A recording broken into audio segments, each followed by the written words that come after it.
నమస్కారం news 9 TV తెలుగుకి స్వాగతం. వీరోష్ వివాహ మహోత్సవం ఈ రోజు యావత్ సినీ ప్రపంచం కళ్ళు అటువైపు ఉన్నాయి. గత 8 ఏళ్లుగా సోషల్ మీడియాలో సెన్సేషన్ సృష్టిస్తున్న ఆ వార్త ఇప్పుడు నిజమైంది. అవును, మీరు విన్నది అక్షరాల నిజం. Tollywood sensational star Vijay Devarakonda, national crush Rashmika Mandanna ఇప్పుడు ఒకటయ్యారు. నేటితో ఈ గీతా గోవిందం జోడి నిజ జీవిత బంధంలోకి అడుగుపెట్టింది.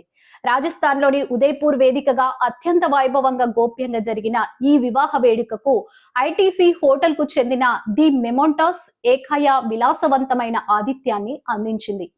ఈ రోజు అంటే ఫిబ్రవరి 26, 2026న ఈ జంట మూడు ముళ్ల బొందంతో ఒకటయ్యారు. నేటి ఉదయం సరిగ్గా 10 గంటలకు విజయ్ దేవరకొండ వారసత్వాన్ని ప్రతిబింబించేలా పూర్తి తెలుగు సాంప్రదాయంలో వివాహ వేడుక ప్రారంభమైంది. ముహూర్తం వేళ విజయ్ దేవరకొండ రష్మిక మెడలో తాళి కట్టడంతో ఈ స్టార్ కపుల్ అధికారికంగా భార్యాభర్తలయ్యారు.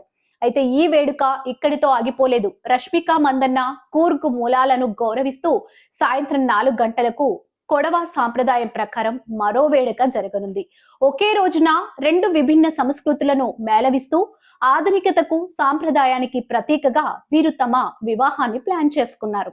వెడ్డింగ్ మొత్తం అరటాకులు మరియు విదేశీ పూల మేళవింపుతో కళ్ళు మిరమిట్టు గొలిపేలా డిజైన్ చేశారు. వివాహానికి ముందు జరిగిన ఆచారాల్లో రష్మిక కుటుంబం విజయ్ ఫ్యామిలీకి సాంప్రదాయ నైవేద్యాలతో ఘనంగా స్వాగతం పలికింది. అభిమానులు ముద్దుగా పిలుచుకునే వీరోష్ వెడ్డింగ్ ఫోటోల కోసం సోషల్ మీడియా ఇప్పుడు అట్టుడుకుతోంది. వీరిద్దరూ తమ పెళ్లిని ఎంత ప్రైవేట్ గా నిర్వహించినా ఆ వైభవం మాత్రం ఊహకందని స్థాయిలో ఉంది. Tollywood rowdy boy, Karnataka crush ఇప్పుడు ఒక్క ఇంటి వారై కొత్త జీవితాన్ని ప్రారంభించారు. మరిన్ని లేటెస్ట్ అప్డేట్స్ కోసం చూస్తూనే ఉండండి న్యూస్ 9 టీవీ తెలుగు. జై హింద్.